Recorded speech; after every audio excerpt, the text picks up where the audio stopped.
G'day. You haven't seen me in one of these videos for a while, and now finally unencumbered by the restriction on what I can actually say or comment about the state of play in Tasmania, I'm back, and I'm going to be revisiting a couple of themes that constantly rear their ugly head in the eyes of the anti-salmon farming activists. And the first one we're going to look at today is that old furphy that aquaculture is destroying Hobart's drinking water. So sit back and find out some facts for a change, and if you enjoy it, I don't just want you to click like or subscribe, I want you to share it and let people know what the truth actually is. So I thought we'd better start with an establishing shot of a beautiful waterfall, and no, this time we're not in Tasmania, but we are going to be meeting some of our Tasmanian regulars here. So a week or so ago, the Hobart Mercury had a large spread, I think it was in the Sunday Tasmanian, about the state of drinking water in Tasmania, particularly Hobart's drinking water. And they ran this spread for almost the entire week, so it was obviously something that they cared seriously about. So what was the actual spread about? Well, the headline was "Scientists call for more vigilant testing to discover the effects of bacteria on consumers. Possible links between blue-green algae and illnesses such as motor neurone disease." So who are these scientists? And I said we'd meet some of our regulars because the first picture in the article is submitted by our good friend Christine Coconau. And for an article about blue-green algae in Hobart's drinking water rivers, particularly the Derwent River, to start with a picture of an algal bloom in salt water at Long Bay in Port Arthur is not a particularly good start, Christine. But nevertheless, Christine then hands over to that well-known expert on drinking water and blue-green algae, our friend, Dr. Lisa Ann Gershwin. You know, remember Lisa? The jellyfish scientist, the marine biologist, is now an expert on blue-green algae. So first up, this scientist says, we've got blue-green algae blooming in our rivers and being stimulated by the vast amounts of nutrients that are pouring out of industries into the water. First up, where's the evidence of that blue-green algae blooming and the vast amounts of nutrients? But she goes on. They're not testing for BMAA, they're not monitoring, and we have no idea if it's there or not, or how much or how often or anything, and there's nothing being done. That's not exactly a scientific approach, Dr. Gershwin. That's pure speculation. But she draws a correlation, therefore, between this substance known as BMAA, which is been known to produce, apparently, motor neurone disease. And we don't know if there's BMA in the rivers. Is BMAA in my glass of water? What is that BMAA going to do to me? How much does it take to cause disease? Nobody knows the answer. This is not scientists calling for investigation and studies. This is just someone on a rant. But then the Mercury does some research. It says BMAA has been in contentious debate among scientists and governments for years. It has not been recognised to be hazardous. Thank you, Mercury, for actually pointing this out. And current advice to TasWater does not suggest BMAA is a water quality hazard to human health. Citing UTAS Menzies Centre Associate Professor, links to neurodegenerative disease were still debatable because there's not enough known. So there needs to be some more research. So then after Lisa Ann Gershwin's little rant, Christine Coconau does make an appearance, and they cite her research paper that we've talked about before in the original response to toxic. It's about blue-green algae can cause a range of problems with oxygen depletion, etc.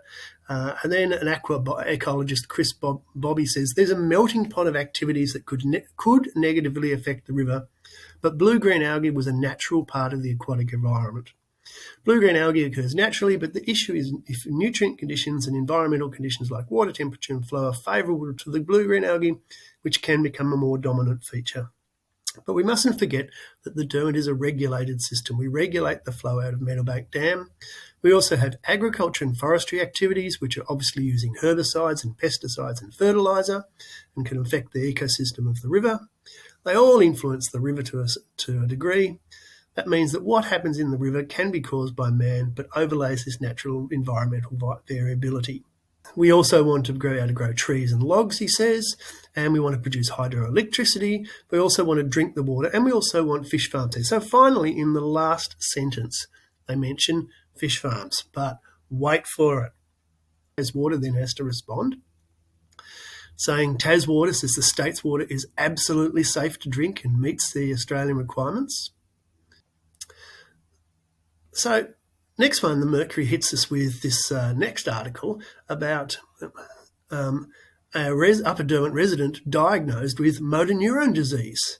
He spent his whole life working on the acreage along the Plenty and Derwent rivers, and now there's speculation that it's been caused by, guess what, the blue-green algae. Again, total speculation, no actual proof, but just creating an atmosphere of hysteria. And then a follow-up article with, surprise, surprise, that person's doctor, Dr. Fiona Beer, concerned about the possible link between water quality and residents' health. Again, possible link. No link has actually been proven between BMAA and motor neurone disease. That doesn't stop this doctor, a known environmental activist, coming out and commenting on the potential possibility of BMAA causing this disease. So all in all, we've had all this mention of blue-green algae. We've had mention of a vast range of industries in the river, pretty much reinforcing what I covered off in my previous water response to toxic. But then what do our friends at Neighbours of Fish Farm do? Okay. So do they call for agriculture to stop irrigating? Do they call for agriculture to stop using herbicides and pesticides? Do they call for the stop of hydroelectricity? Do they call for the stop of logging? Oh no. Ban salmon hatcheries in Hobart's drinking water catchment. The state government should act immediately to close industrial salmon hatcheries in the Hobart water catchment before a major health crisis strikes. Okay, so now it does cause it, doesn't it? Okay, so they said it must be true, because what these guys are using is they're taking advantage of a concept called cognitive fluency. It's the processing fluency of information, the ease of which our brains process information, particularly when it's brand new. It's crucial to bear in mind, and this is an article published on the Medium by Andy Brocky.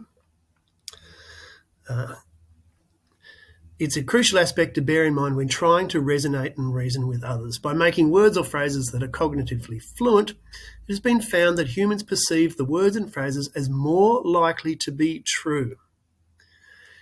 That means that perception and trust in a brand is dependent on a clear and consistent message through its branding. So what do the anti-salmon farming activists do?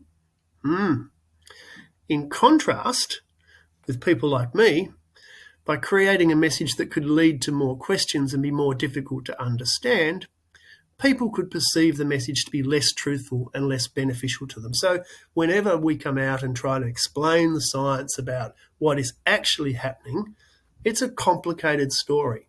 And so therefore, due to this concept of cognitive fluency, people are more likely to believe the easy to believe one. So therefore, ban salmon farms in Hobart's drinking water. And well-known Australian comedian and broadcaster Mikey Robbins has just released a book called Idiots, Follies and Misadventures. And he also covers off the concept of cognitive fluency. Cognitive fluency is a subjective reaction to the intellectual task. It's not so much about processing information, but more about how that process makes us feel. It's that salacious joy from holding a story dear to your heart, because it not only satisfies your most primal needs, but also fills you with a sense of importance as you spread that story to those you think need to be warned about whatever specious theory has been forwarded to your Facebook page. But in summary, all of the scientists, the independent scientists and the dependent scientists, and we'll cover off on another topic revisited, the concept of the Tasmanian Independent Science Council.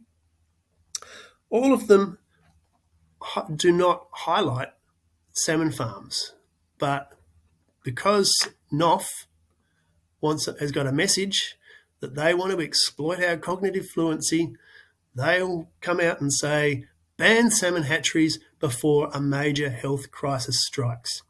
There is no risk to Tasmania's drinking water from salmon hatcheries, and there's no risk proven from BMAA to cause motor neurone disease. And there's been no evidence that BMAA is actually produced by the blue-green algae that happens to be in Tasmanian waters. And there's no evidence that that blue-green algae is actually blooming in Tasmanian waters. It's a hype. So I'll be making a few of these videos over the next few months, looking at the topics as they come up. And yeah, I'm back.